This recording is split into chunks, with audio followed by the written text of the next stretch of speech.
निभाई है, वही भाभी है जिसको आप दुर्गा भाभी के नाम से जानते हैं।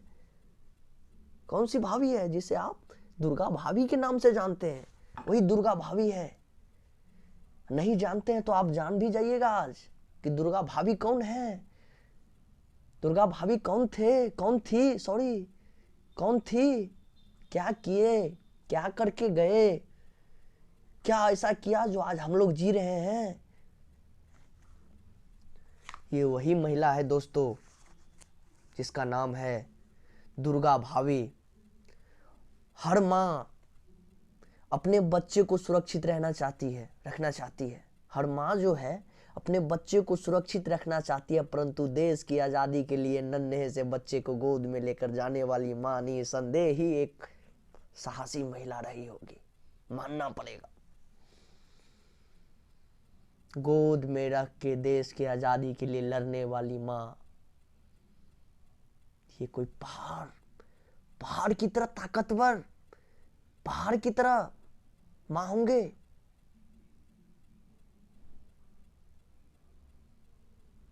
दुनिया की सबसे बड़ी ताकत होती है माँ।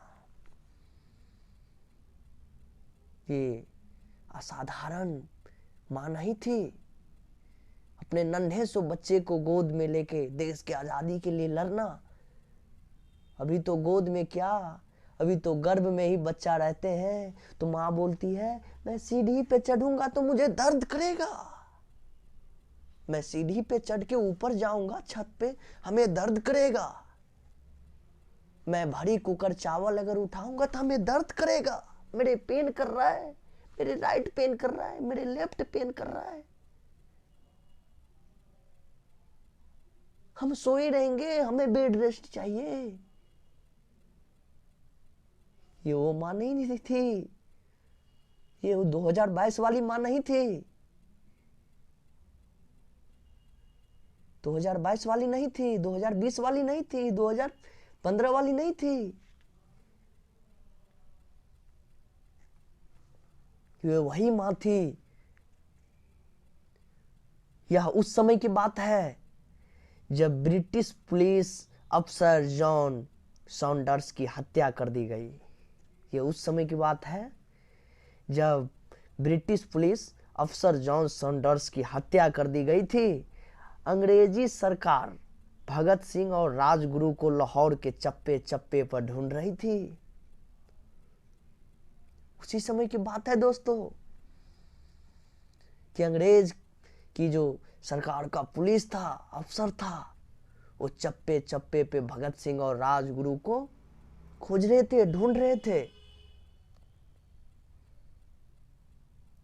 लाहौर छोड़कर निकल रहे सभी नौजवानों पर उनकी नजर थी।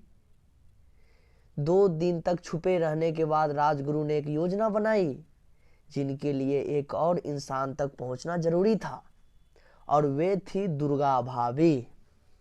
आप मूवी देखे होंगे, आप जो है मूवी देखे होंगे, मूवी में देखे होंगे राजगुरु, जब आप मूवी देखे होंगे लाहौर वाले तो उसमें देखे होंगे राजगुरु दुर्गा भाभी के घर पे जाती है और अपने जो है सो पूरे अंग्रेज की भेष में टोपी ओपी लगा के एकदम लाठी वाठी सिपाही की भेष में निकलते हैं, जाते हैं अपने भाभी के पास और पूछते हैं चेक करवाओ, इन्वेस्टिगेशन करवाओ, जांच पड़ताल करवाओ। तो भाभी पूछती है कौन हो तुम? डर जाते हैं सब लोग, बिना वारंट के तुम चेक कर सकते हो, तलाशी करने आ गए।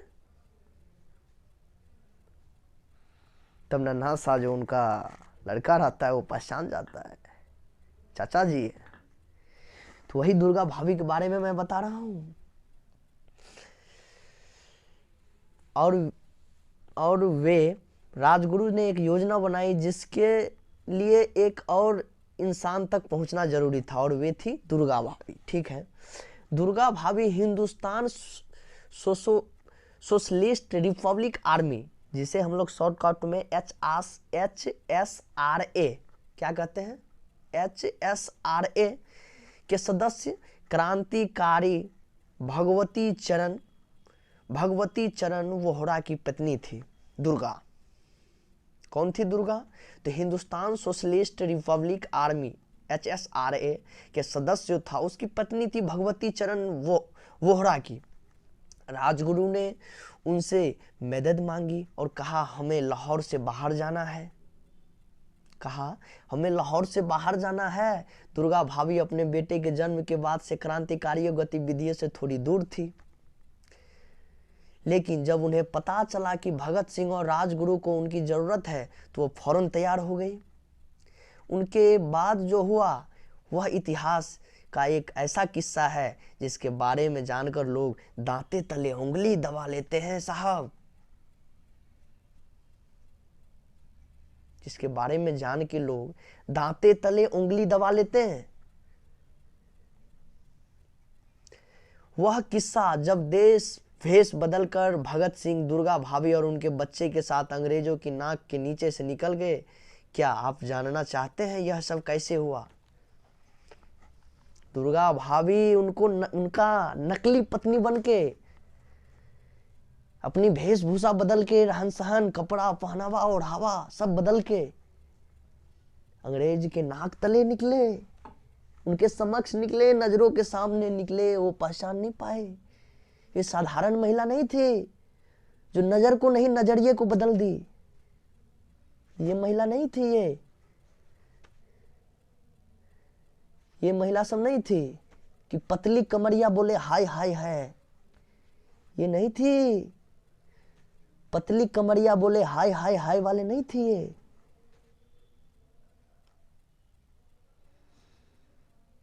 ये सच्चे धरती माँ थी। ये कोई अवतार थी।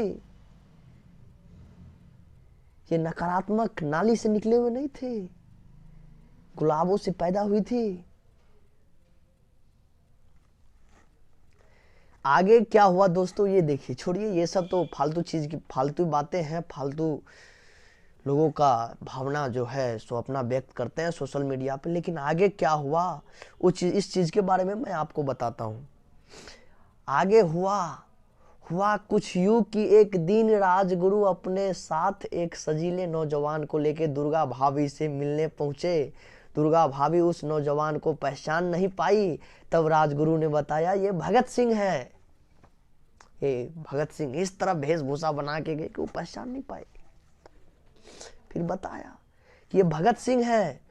अंग्रेजों से अपनी पहचान छुपाने के लिए भगत सिंह ने अपने दाढ़ी हटा दी थी और सिर पर पग की जगह अंग्रेजी हैट पहन रखा था।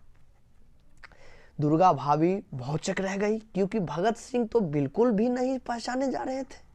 अभी तो आपको बताए उनका पहनावा बदल के, अभी थोड़ा देर पहले मूवी के बारे में बताए थे। यही चीज अभी आपको बता रहा हूं। लेकिन पहचान रहे थे। उन्होंने अगले दिन यानी 20 तारीख की सुबह लाहौर से कोलकाता जाने वाली ट्रेन के 3 टिकटें लिए। भगत सिंह अपनी पत्नी दुर्गा और अपने बच्चे के साथ पहले दर्जे में बैठने वाले थे। इनके नौकर बने राजगुरु के लिए तीसरे दर्जे की टिकट लिया गया। ठीक है, वहां तक तो आप जान गए, टिकट बुकिंग हो गया। अब वो लोग निकलेगी कैसे ये भी जानिए, किस तरह निकलेगी। तो निकलेगी कैसे तो रहस्य जानिए। ये अवतरित माता की, बहुत बड़ी माता की ये रहस्य है। ये कोई हम अगरबत्ती वाली माता की बात नहीं कर रहे हैं। ये अगरबत्ती वाली माता की बात हम नहीं कर रहे हैं, धूप वाली को नहीं कर रहे हैं। ये माता की बात नहीं हम कर रहे हैं। तांत्रिक विद्या दूर से, हम तांत्रिक विद्या से दूर है भाई। ओम जय लक्ष्मी हरे, इस चीज का मैं बात नहीं कर रहा हूं। माता की मैं बात नहीं कर रहा हूं। नजर के सामने जिगर के पास, कहावत है, गाना सुना होगा, नजर के सामने जिगर के पास। देखे हैं आज तक, देखे हैं माता को जिसको आप अगरबत्ती दिखाते हैं। हम भी हिंदू हैं, मानते हैं, ठीक है, लेकिन कल क्या होगा उसको सोच के उसके पीछे भागना, और कल क्या हुआ था ये सोच के उसके पीछे भागना, जमीन आसमान की फर्क है। इतिहासकारों ने तो लिख दिया कि ये लक्ष्मी माता, ये सरस्वती माता, ये दुर्गा माता, ये जलतारनी माता, अन्नपूर्णा माता, वैष्णो माता, उसके हाथ में चक्र है, उसको 12 हाथ है, उसको 16 हाथ है, इसको 18 हाथ है। ये जगत कल्याणी है, जगत जननी है, जगत पालनकारणी है। इतिहासकारों ने तो लिख दिया।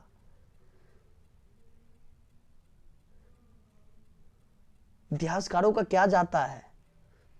एक कहावत हम कहीं एक न्यूज में पढ़े थे या कोई बुक में ऐसे कुछ पढ़े थे, कहीं हम घूमने उमने के लिए निकले थे, किसी जगह हम पढ़ लिए थे कि हमारे भारत में जितने पाखंडी बाबा है ना, पाखंडी, वो लोगों को मूर्ख बना के, जितना देर लोगों को मूर्ख बनाता है ना, हजारों की संख्या में, 500 की संख्या में, और पैसा कमाता है, उतने ही घंटे में विदेशों के लोग जो है ना, रिसर्च करके एक नया आविष्कार करता है। वो पाखंडी के पीछे नहीं भागता है, देवी देवताओं के पीछे नहीं भागता है। देवी देवता तेरे को बिजली का आविष्कार कर दिया, देवी देवता तेरे फैन का आविष्कार कर दिया, देवी देवता तेरे को वॉशिंग मशीन बना दिया, हेलीकॉप्टर बना दिया, हेलीकॉप्टर बना दिया, आविष्कार कर दिया, अल्ट्रासाउंड मशीन आविष्कार कर दिया कि नहीं किया? नहीं किया। सीखो, ब्रेन को यूज करो। जितना देर पाखंडी के पीछे भागोगे ना, उतना दूर कुछ नया सीखो, नया रिसर्च करो, नया खोजो। विदेश वाले आगे क्यों है भाई? आज विदेश वाले आगे क्यों है? इंडिया वाले इतने पीछे क्यों है? विदेश जो रिजेक्ट करता है उसे हम यूज करते हैं। क्यों? ये पाखंडियों बाबा सब जो है ना, जो तेरे को समझाते हैं कि नरक मिलेगा, पाप करते हो स्वर्ग मिलेगा, ये दंड मिलेगा, यमराज है, वो है, ये कुछ नहीं है, कुछ नहीं है। कर्म करो।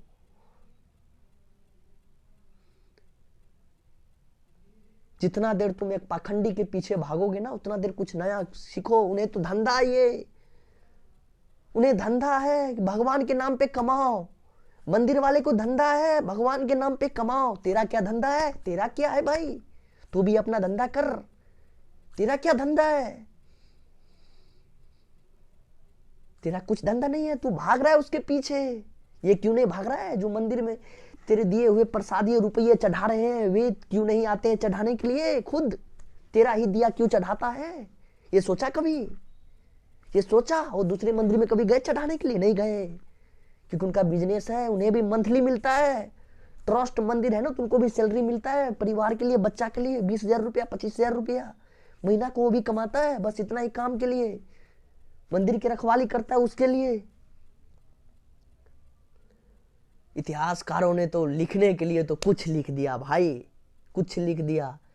जितना देर हम पाखंडियों के पीछे भागते हैं, उतना ही जितना समय हम पाखंडियों के पीछे लगाते हैं, देवी देवताओं के पीछे लगाते हैं, उतना ही समय यूज करके विदेश वाले नया रिसर्च करके एक नया आविष्कार करता है, एक नया आविष्कार करता है, एक नया आविष्कार करता है। इसलिए वहां जो रिजेक्ट हुआ, वहां जो पुराने मॉडल के लेवल में आ गया, उन्हें हमें यहाँ भेज दिया जाता है यूज करने के लिए। हम लोग सोचते हैं अरे यार युग इतना आगे बढ़ गया, युग कितना आगे बढ़ गया। हाँ छोड़ो ये सब फालतू में टाइम की बातें करेंगे। लेकिन अभी माता जी के बारे में बता रहे थे, दुर्गा भाभी के बारे में, तो उनके बारे में जानो हुआ क्या एक्चुअली वो देखो। तो स्टेशन पहुंचते हुए सबके दिल में धकधकी लग गई थी कि कहीं कोई पहचान न ले या कुछ हो ना जाए। लेकिन अंग्रेज ने तो एक पगधारी सिख को ढूंढ रही थी। अंग्रेजी सूट बूट और हैट में सजे नौजवान पर उनका ध्यान गया ही नहीं। हम आपको क्या बताएं, मूवी के बारे में बताए थे ना, नाक के तले निकले हैं। थोड़ा देर पहले आपको बताए होंगे, हम बताए ना थोड़ा देर पहले कि नाक के तले निकल गए, हम बताए हैं। अभी पीछे जाइए, ब्रांड को कुछ पीछे ले जाइए, 5-10 मिनट पीछे जाइए आप, 5 मिनट। इस ब्रांड है ना, ये ब्रांड, ये पीछे वाले सेरिबेलम को याद रखने की क्षमता बहुत होती है। सेरिबेलम को क्या होता है? याद रखने की क्षमता बहुत होती है। इनको थोड़ा 2 मिनट पीछे ले जाइए, 2 मिनट पीछे ले जाइए, एक बार सोचिए कि हम क्या बोले थे मूवी, वो मूवी के बारे में कि नाक के तले निकल गई दुर्गा भाभी, बताए थे ना। हाँ, ब्रेन को थोड़ा पीछे ले जाइए। तो अंग्रेजी सूट, अंग्रेज ने तो ओ पंजाबी ठाट को ढूंढ रहा था कि भाई मिलेगा साला को सूट कर देंगे, लेकिन अंग्रेज की वेशभूषा में पूरा दाढ़ी वाड़ी हटा लिए, हम जो मूंछ हटा लेंगे, ये हटा लेंगे, केस छिला लेंगे, अब पहन लेंगे एक केस खरीद के तो क्या लगेंगे, मेरा मुंह तो गोलाकार है। लड़की लगेंगे कि नहीं लगेंगे? लगेंगे। प्योर लड़की लगेंगे? नहीं लगेंगे? लगेंगे। तो अंग्रेजी सूट बूट सजे नौजवान पर ध्यान गया ही नहीं। ऐसा नौजवान जिसके साथ उसकी पत्नी और छोटा बच्चा भी था। किसी को कोई शक नहीं हुआ। स्टेशन के भीतर जाकर उन्होंने कानपुर की ट्रेन ली, फिर लखनऊ में ट्रेन बदल ली, क्योंकि लाहौर से आने वाली सीधी ट्रेन में भी चेकिंग जारी थी। लखनऊ में राजगुरु अलग होकर बनारस चले गए। देखिए, राजगुरु भगत सिंह से अलग हो गए लखनऊ में, वो बनारस चले गए। क्या हुआ? वो बनारस चले गए। और भगत सिंह, दुर्गा भाभी और उनका छोटा बच्चा हावड़ा के लिए निकल गए। कलकत्ता में ही भगत सिंह भी की वे मशहूर तस्वीर ली गई थी जिनमें उन्होंने हेट पहन रखा है। इस तरह दुर्गा भाभी भगत सिंह को अंग्रेजी के नाक के नीचे से निकाल लाई। ठीक है, उन्होंने देश की वीर जवानों की सहायता के लिए अपने घर से निकलकर हिम्मत से परिस्थिति का सामना किया। वे अपने बेटों के जन्म के बाद से उन सभी क्रांतिकारी गतिविधियों से दूर रही थी, परंतु समय की मांग को देखते हुए वे इस आग में कूदने को तैयार थी। वे अपनी बातों पर अड़ कर खड़ी रही और अपने मन के डर को दबाकर एक मजबूत खंभे की तरह डट गई, और वे मन में सोच लिया उनके लिए आगे की ओर कदम बढ़ाए। उन्होंने परिस्थितियों में डटकर खड़े रहने का फैसला किया। अभी हम आपको बताए थे ना कि अभी कि हमारी माता बहन क्या होते हैं, डर जाती है, डर जाती है। क्या डर जाती है? क्या करती है? क्या करती है? बहन जी, सिस्टर जी, पतली कमरिया करे हाय हाय हाय से कुछ नहीं होने वाला है। चीजिए, पतली कमरिया करे हाय हाय वाले से कुछ नहीं होने वाला है। ओला पे मन मोरा डोला बलम, कोको कोला पिला देने से कुछ नहीं होने वाला।